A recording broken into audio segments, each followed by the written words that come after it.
The ceremony named her defective, and the Alpha King sentenced her to death, but when the blade fell, she was the only one left standing. The sorting ceremony happened once every decade. Every unmated wolf between 18 and 25 stood in the Grand Celestium Hall while the ancient moonstone suspended by invisible magic above the dais pulsed with silver light and chose your fate. It would glow gold for alphas, white for lunas, blue for warriors, green for healers. And if you were blessed, truly blessed, it would flare crimson, the mark of the fated, the rarest designation reserved for those destined to mate with royalty. My name is Naira Castellan, and I was 22 years old the night the moonstone looked at me and went black. It started like every sorting before it. Hundreds of wolves packed into the hall dressed in white ceremonial robes. Families lined the balconies above. The Alpha King Calum Ironheart, ruler of the 6 United Territories, sat on his throne at the front, flanked by his council of elders. He was devastating. Dark hair, slate gray eyes that looked like they could see through bone, a jaw that could cut glass. Power radiated off him in waves so thick you could taste metal on your tongue when he entered a room. I'd seen him once before, 3 years ago, when he'd visited our southern territory. He hadn't looked at me. No one ever did. Third daughter of a low-ranking Beta family. Invisible, forgettable. The kind of wolf who existed in the margins of pack life, useful but never vital. But tonight was supposed to change that. Tonight the moonstone would see me. One by one, wolves stepped forward. The stone flared gold alpha. The crowd cheered. White Luna. Applause rippled through the hall. Blue, green, gold again. And then crimson. A beautiful blonde named Sablo stepped into the light, and the moonstone blazed red. The hall erupted. Fated. She was fated. The Alpha King rose from his throne, descending the steps as the elders murmured excitedly. Sable's face glowed with triumph as he approached her, taking her hand with all the ceremony the moment demanded. "Sable Thorn," he said, his voice carrying across the hall. "The moonstone has spoken. You are fated." She curtsied. "My king." He didn't smile. But he didn't need to. The claim was made. My stomach twisted with something that tasted like envy and shame. The ceremony continued. More wolves, more colors, and then it was my turn. Stepping into the circle of light beneath the moonstone, my heart hammered so hard I felt it in my throat. The stone pulsed. Once. Twice, and then it began to shake. A low hum filled the hall. Wrong, discordant like a violin string about to snap. The light flickered. Gold, white, blue, white, blue, green, crimson, black. All of them at once, cycling faster and faster like the stone couldn't decide. The air around me grew hot, then cold, then electric. The smell of ozone sharp and bitter flooded my nose. And then the moonstone began to scream, a high-pitched wail that made every wolf in the hall clamp their hands over their ears. Cracks spiderwebbed across its surface, glowing from within like veins of lightning. The light inside twisted, writhing like something alive was trying to claw its way out. And then it shattered.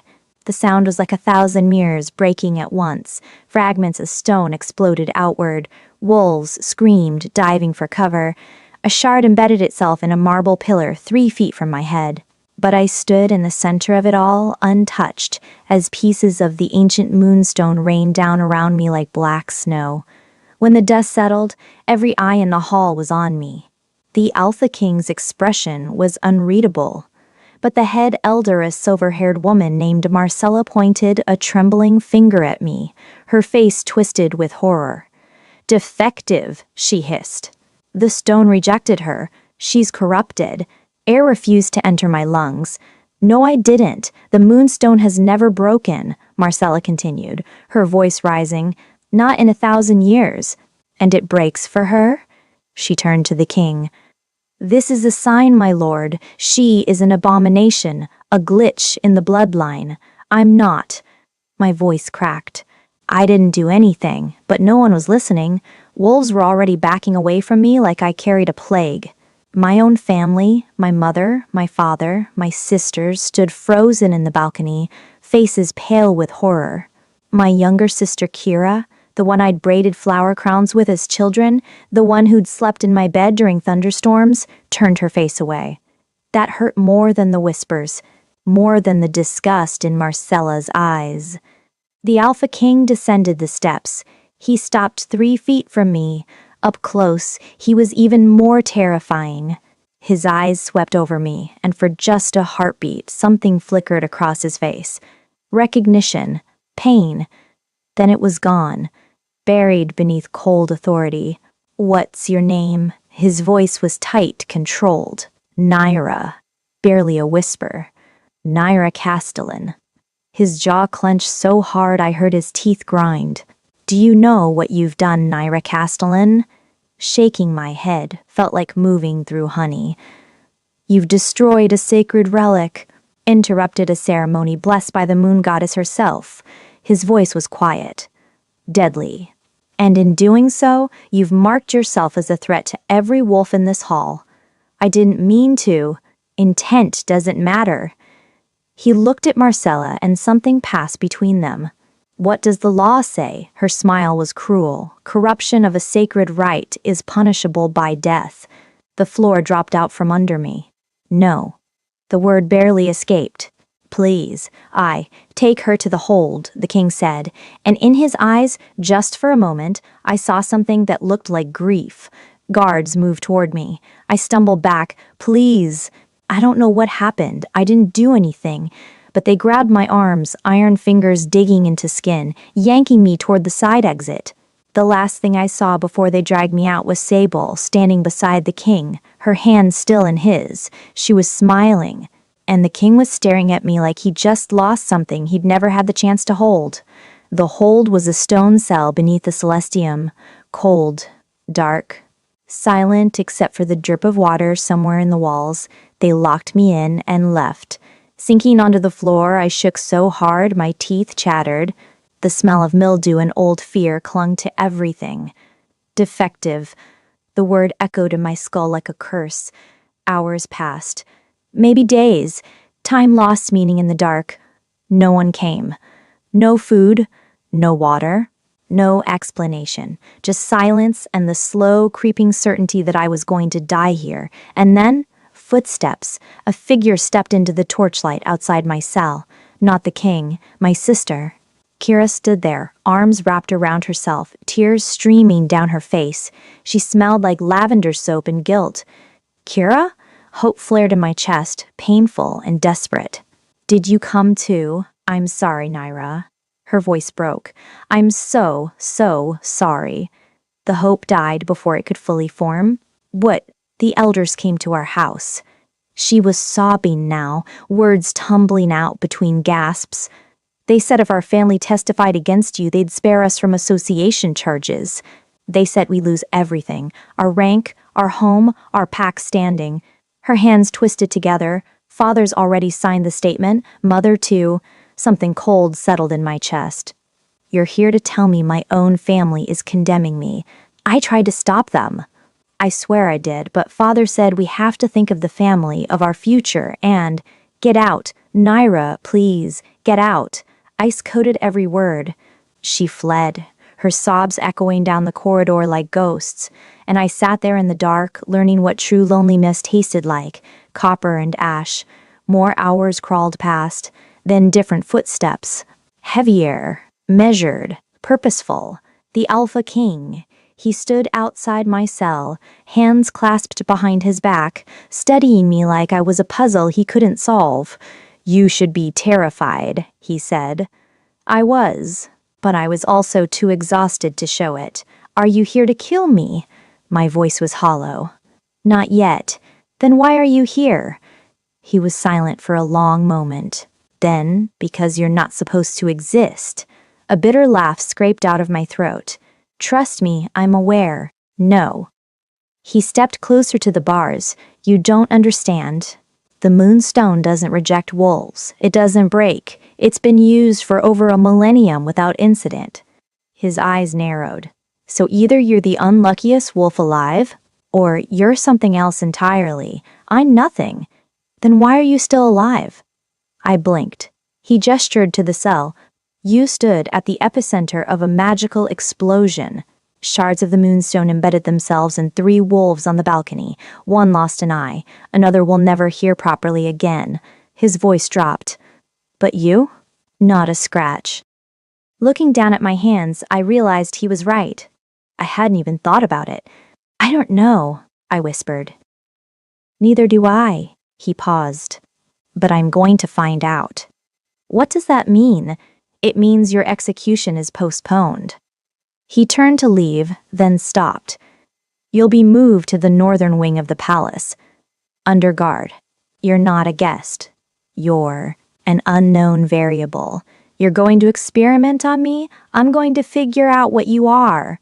His eyes met mine through the bars, and for just a second, I saw conflict there, raw and bleeding. And if you're a threat, I'll kill you myself. He walked away.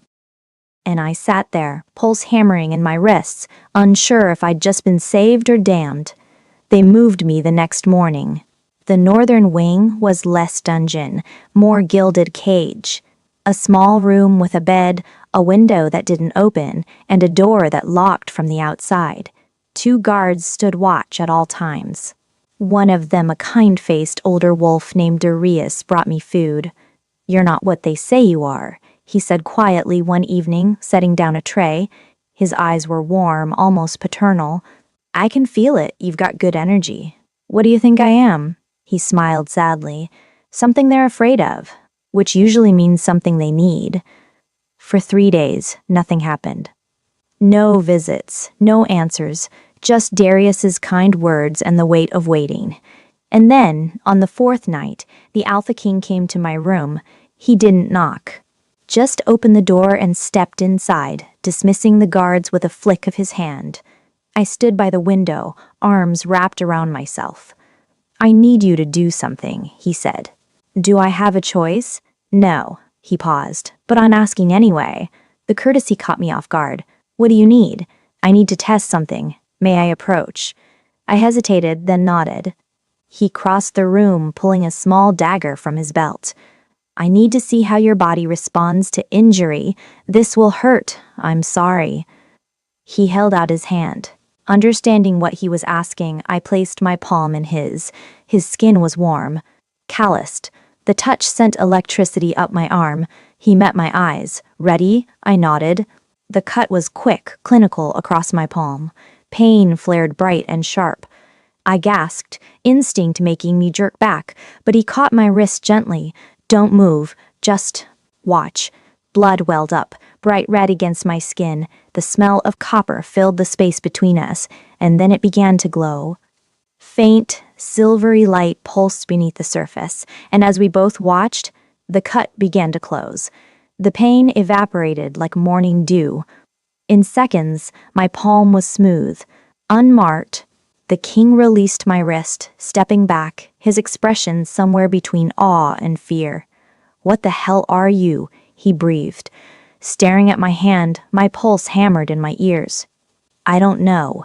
He looked at me, really looked, for the first time, and I saw the conflict warring in his eyes. You're coming with me, he said. Where? Somewhere the elders can't reach you. Somewhere we can find answers. He turned toward the door. Pack light. We leave in an hour. Why are you helping me? He paused, glancing back, and for just a moment, his carefully controlled mask slipped. Because if you're what I think you are, Naira Castellan, you're either the most dangerous wolf alive or the only one who can save us all. We left the palace under cover of darkness, just the 2 of us. No guards, no entourage. Just 2 wolves and the secrets we carried. He didn't explain where we were going, and I didn't ask. Too busy trying to process what had happened. My blood had glowed. I'd healed in seconds. What did that mean? We traveled north for 2 days, stopping only to rest. He was silent most of the time, his expression unreadable. But I felt his eyes on me when he thought I wasn't looking. On the 2nd night, we made camp in a small clearing. He built a fire while I gathered water from a nearby stream. The sound of crickets filled the warm air, almost normal, almost peaceful. When I returned, he was sitting on a fallen log, staring into the flames. "You can sit," he said without looking up. I sat across from him, the fire between us casting shadows across his face. Silence stretched like taffy. Then, "Why didn't you let them kill me?" The question had been burning in my throat for days. He was quiet for a long moment. "Because I felt it," he said finally. "The moment you stepped into that hall, the bond. Air caught in my lungs." "What?" "Mate bond." His eyes lifted to mine and they were burning. "It snapped into place the second I saw you." The world tilted on its axis. That's impossible." "The Moonstone," declared Sable. "I know what it declared." His jaw clenched. "And I know what I felt, but when the stone named her fated, ancient magic locked around the bond like iron chains, I could feel you every breath, every fear, but I couldn't act, couldn't claim you, couldn't even acknowledge it without breaking sacred law and getting you killed immediately." Heat prickled behind my eyes. "You felt the bond, and you still let them take me." I had no choice. Raw pain bled through his voice. "The Moonstone's decree overrides personal bonds. If I'd tried to stop them, the elders would have executed you on the spot for corrupting an alpha's judgment. At least in the hold, you were alive. I could buy time, find answers. So you did nothing. I did the only thing I could." He leaned forward, firelight catching in his eyes. "I postponed your execution. I removed you from their immediate reach. And I brought you here, where the magic that's been suppressing this bond might finally break." "Why would it break here?" "Because this is where we're going." He stood, gesturing to the dark forest ahead. "The Valewood, where the first Moonstone was found, where ancient magic still lives in the trees. You think it has answers? I think it's the only place that might." We reached the Valewood the next day. The trees here were massive, their trunks wider than houses, their branches weaving together overhead to block out the sky. The air smelled like rain and old earth and something sweeter. Magic, maybe. It tasted like honey on the back of my tongue, and then I felt it. A pull, like a string tied to my ribs, tugging me forward. "Do you feel that?" I whispered. He looked at me sharply. "Feel what?" "Something's calling me." His hand went to the hilt of his sword. "Show me." Following the pole, I wound through the trees until we reached a clearing. In the center stood a stone altar, covered in moss and age. And on the altar lay a second moonstone. This one was whole, flawless, pulsing with soft silver light. I stepped closer, drawn like gravity. "Nairo, wait." But I was already reaching for it. The moment my fingers touched the stone, the world exploded. Light, blinding, searing, everywhere. I heard the Alpha King shout my name, but his voice was distant, drowned out by a sound like 1,000 wolves howling at once. And then I saw her, a woman made of moonlight, standing in the center of the light. Her eyes were silver, ancient, endless. "Naira Castellan," she said, and her voice was the sound of every wolf who had ever lived. "You are no glitch. You are the correction. What does that mean?" The question tore from my throat. "The Moonstone was never meant to choose," she said. "It was meant to reveal what already existed within each wolf. But over centuries, the elders corrupted its purpose, turned it into a tool of hierarchy, of control. They didn't want wolves to know their own power, so they created categories, boxes, limits." She stepped closer, and I could feel the weight of ages in her presence. "But you, child, carry the undivided bloodline. Before the elders split the gifts and scattered them among wolves to keep them weak, all wolves carried the moon's full blessing, healing, strength, elemental control, extended life. Your ancestors refused the division. Your bloodline has passed down whole through generations, hidden, waiting. Why me? Why now? Because the corruption has reached its breaking point." Her hand touched my chest, and warmth flooded through me like sunlight. "The Moonstone couldn't categorize you because you are all categories and none of them. You are what wolves were always meant to be. Whole." unified, free. The light flared brighter. The stone shattered because it could not reconcile truth with the lie it had been forced to tell for 1,000 years. When it tried to sort you, it encountered two destinies, the true mate bond pulling you toward your alpha, and the false fated claim the witch's magic had forced upon him. The conflict broke it. Understanding crashed over me. Sable. The girl paid a witch to rig the ceremony, to ensure the stone would name her fated. The spirit's expression was sad. The magic worked. But when you entered the circle, the stone tried to honor both claims, the false binding and the true bond. It cycled through every possible outcome, trying to choose, and when it couldn't reconcile the contradiction, it shattered. She began to fade. Wait, what am I supposed to do? Her voice echoed as she disappeared. Break the chains, all of them. Free your people from the lie they've been living. The light consumed everything. When I woke, I was lying on the altar, gasping for air that tasted like ozone and spring rain. Calum was beside me in an instant, his hands on my shoulders, his face pale. Naira. Naira. Naira. Look at me. I opened my eyes and I felt it, the bond. Not muffled, not suppressed, blazing, golden threads of light connecting my chest to his, visible in the air between us, pulsing with every heartbeat. You see it, I breathed. I see it.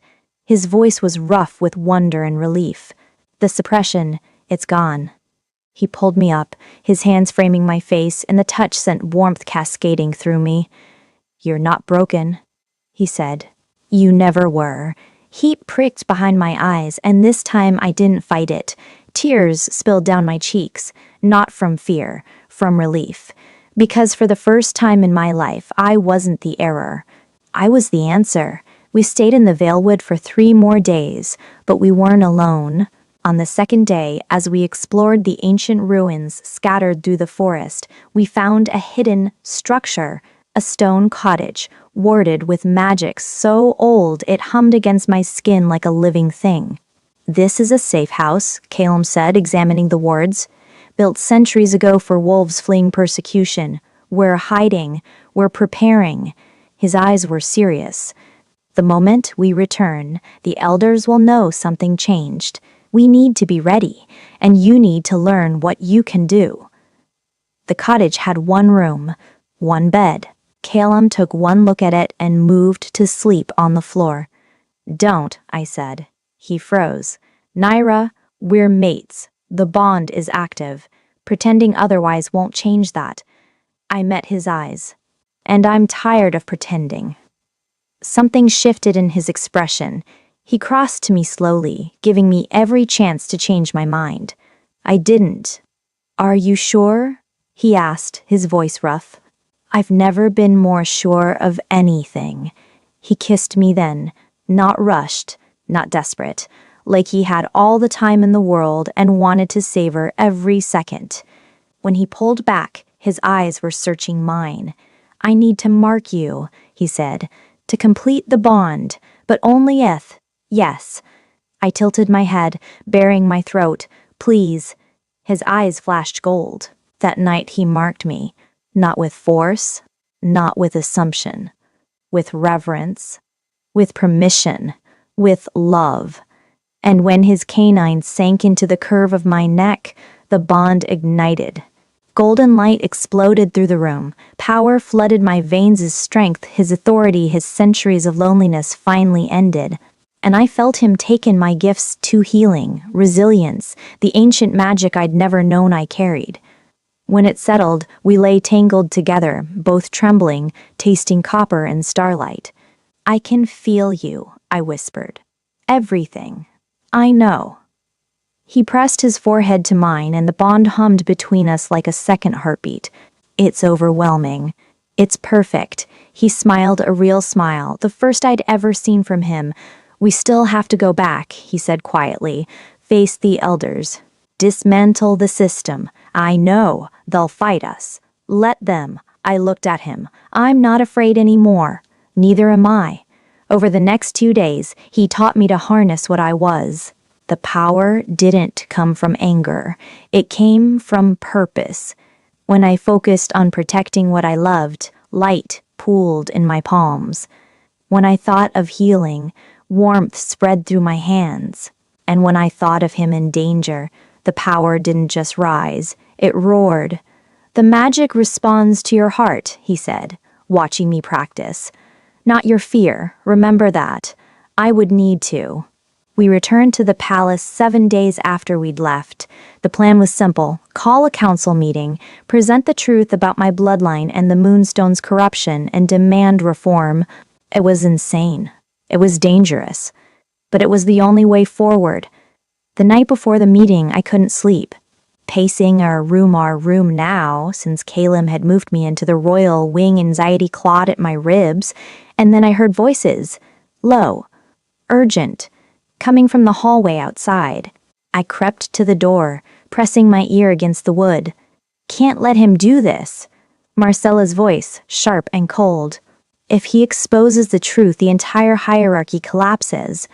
Then we remove the problem. Another elder, male, the girl, and the king, if necessary. Ice flooded my veins. The smell of my own fear, sharp and sour, filled my nose. You're talking about assassination. I'm talking about preservation, Marcella hissed. The system has kept us stable for 1,000 years. One girl and a lovesick king will not destroy that. When? Tomorrow.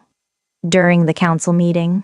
I've already paid Darius. He'll position her where we need her, and we'll make it look like she attacked the king first. Clean. Justified.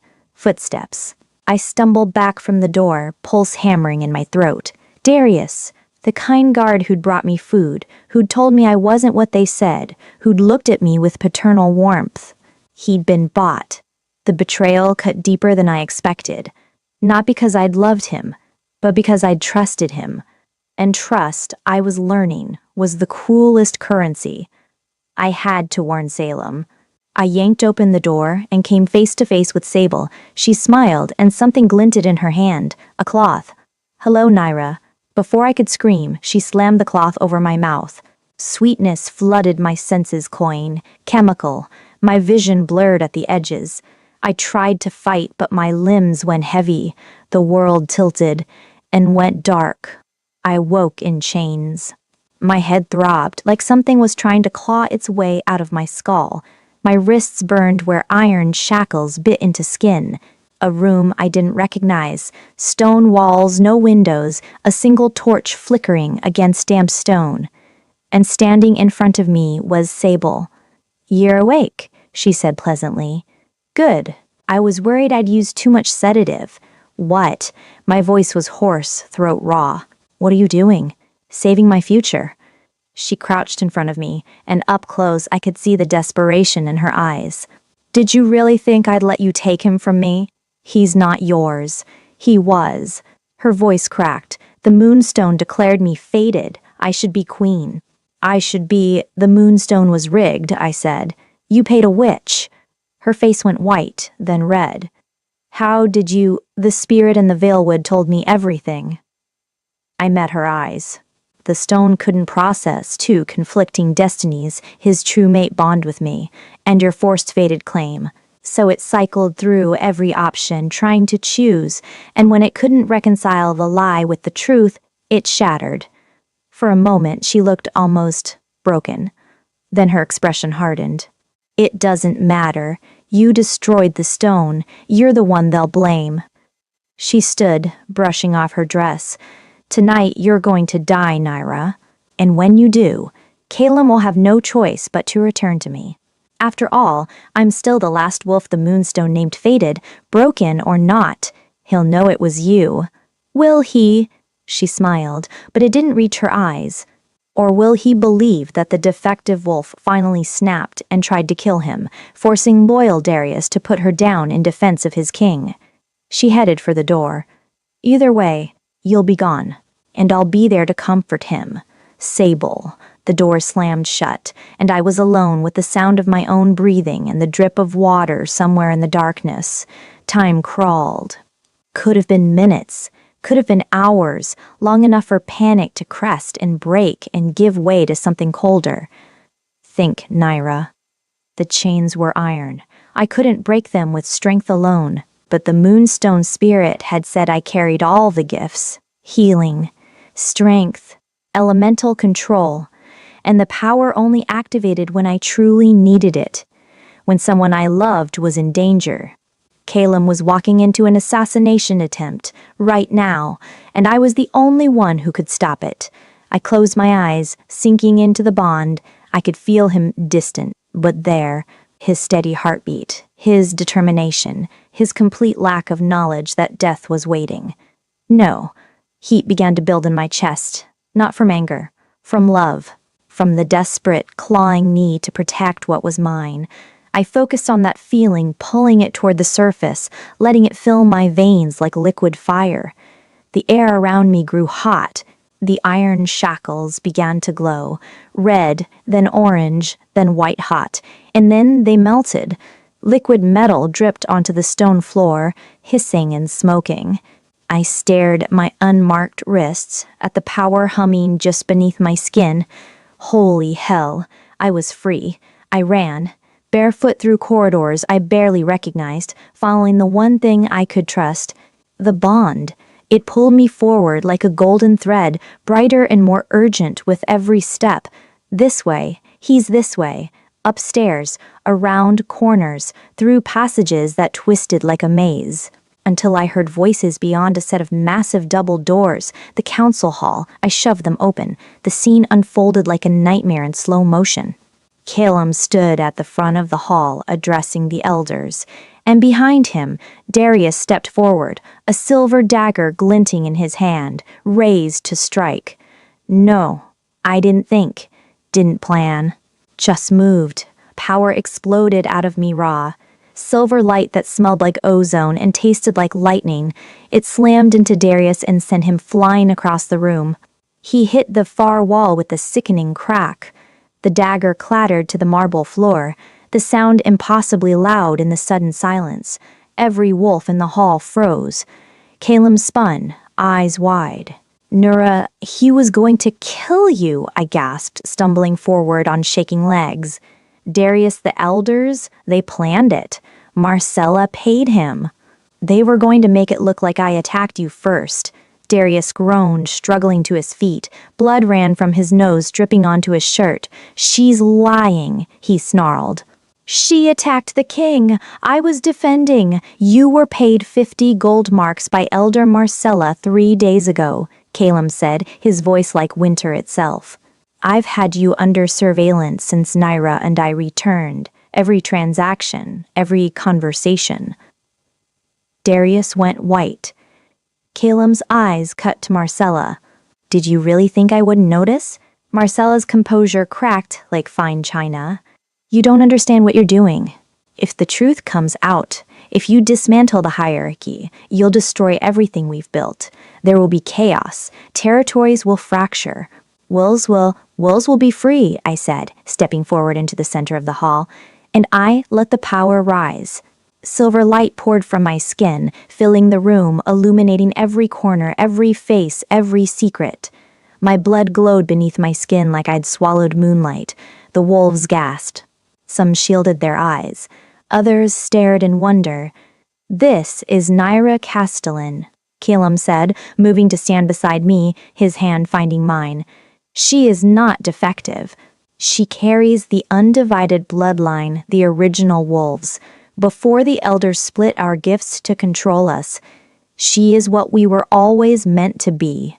He lifted our joined hands, and she is my mate, my true mate, not chosen by a corrupted stone, but by the moon goddess herself. The bond was there from the moment she entered the hall. The moonstone tried to honor it and Sable's false claims simultaneously. The conflict shattered it. Murmurs rippled through the crowd like wind through grass. Marcella stood, her face twisted with rage and fear.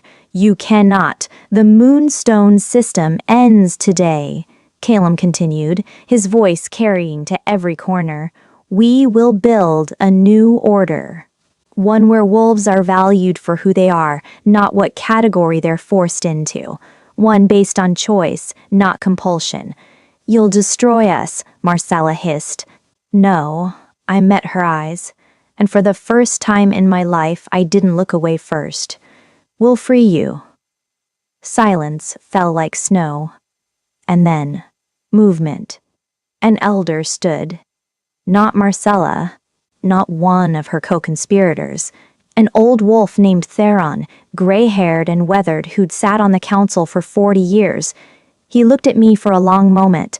Then slowly, painfully, he lowered himself to one knee. I was wrong, he said simply. About the system. About you. About all of it. Another elder stood. Then a warrior from the back of the hall. Then 5 more. Within minutes, half the hall was kneeling, not in submission, in recognition.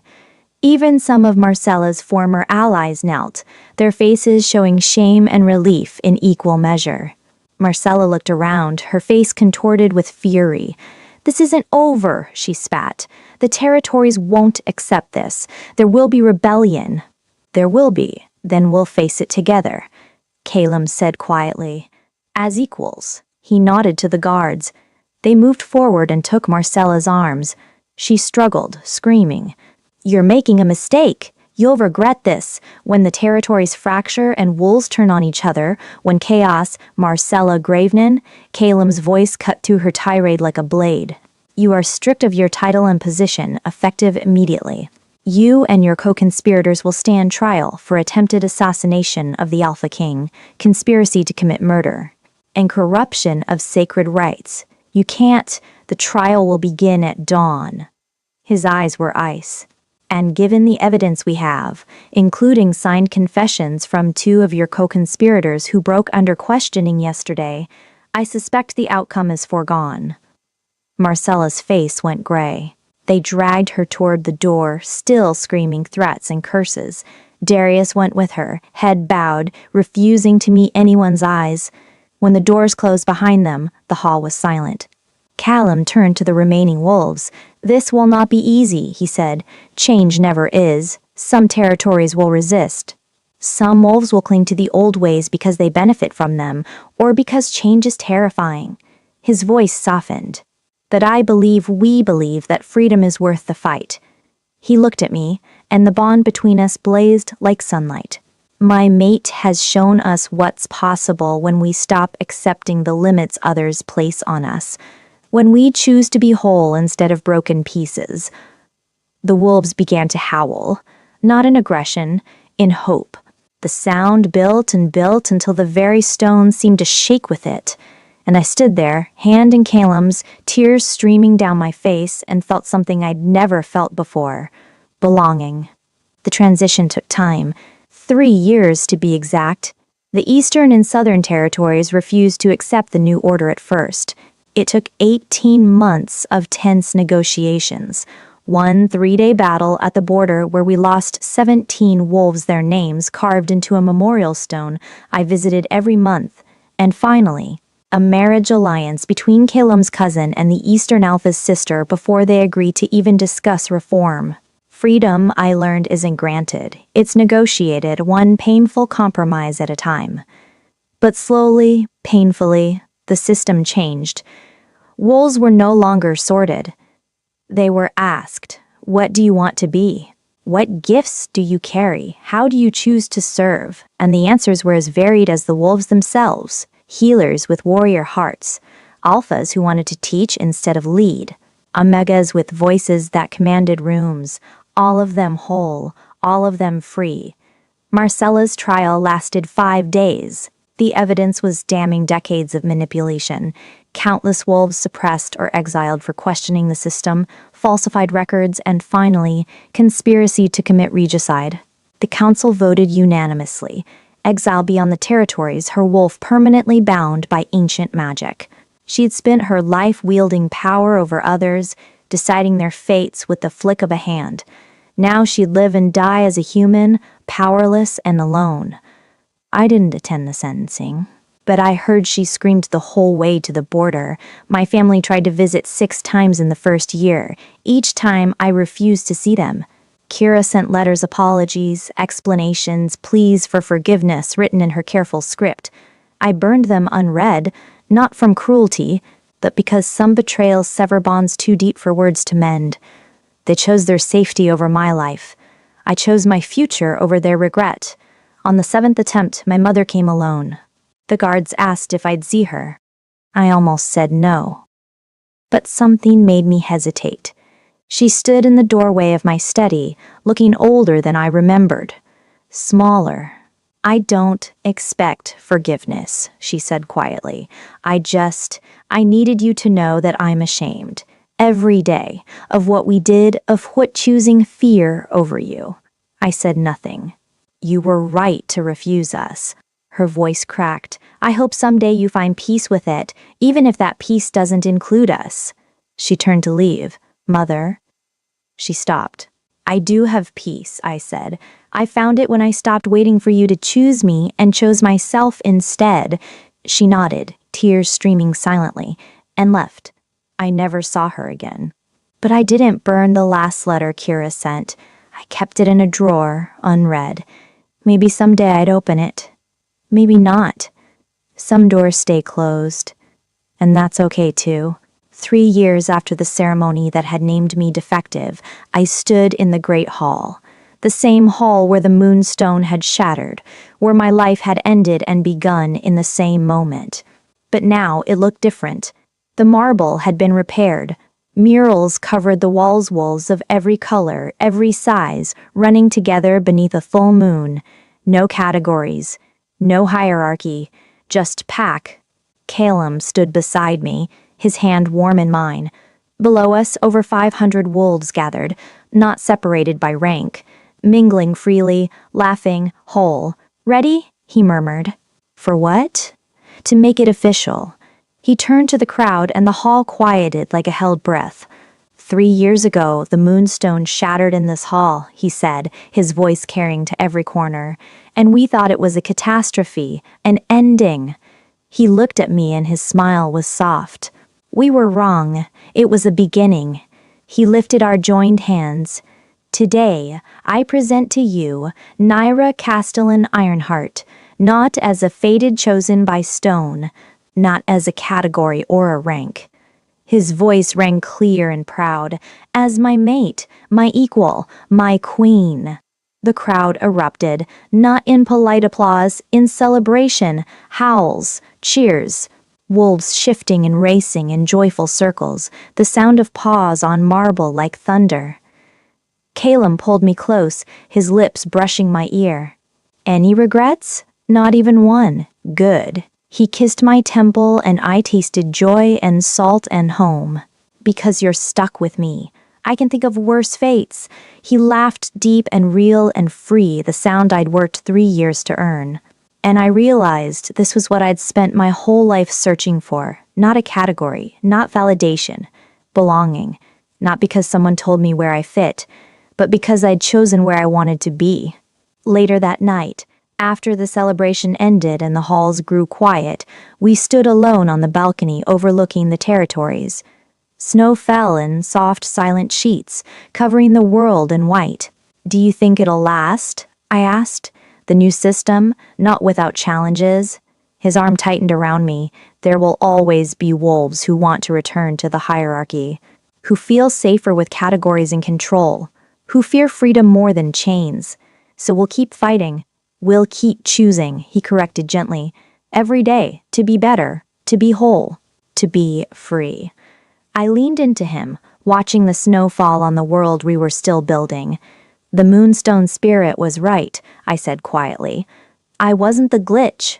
I was the correction." "You were the truth," Calum said. In a world that had been lying to itself for so long it forgot what honesty looked like. Below us, lights flickered in windows. Wolves settled in for the night, safe and whole and chosen. This is what freedom looked like, not perfect, not easy, but ours. The ceremony called me a glitch, an error in a perfect system. But I wasn't an error. I was proof the system was broken. And when they tried to erase me for it, I shattered their perfect lie and built something true from the pieces. Some people are born to fit the mold. Others are born to show that the mold was always a cage. For years, I thought being invisible meant I was worthless. Now I understand it gave me clarity, the freedom to see what everyone else had been taught to ignore, that the boxes we're sorted into aren't destiny. They're just someone else's fear dressed up as order. The moonstone didn't reject me. It broke because it finally encountered something it couldn't categorize, couldn't control, couldn't diminish into a single word. And sometimes that's exactly what the world needs. Not someone who fits, someone who shatters. Because the bravest thing you'll ever do isn't proving you belong in their categories. It's having the courage to exist beyond them entirely. Tell me, if the world called you defective for refusing to fit into their boxes, would you believe them and keep trying to shrink yourself? Or would you break the boxes instead and build something better? Because sometimes the glitch isn't the problem. It's the only real thing in a system built on beautiful lies.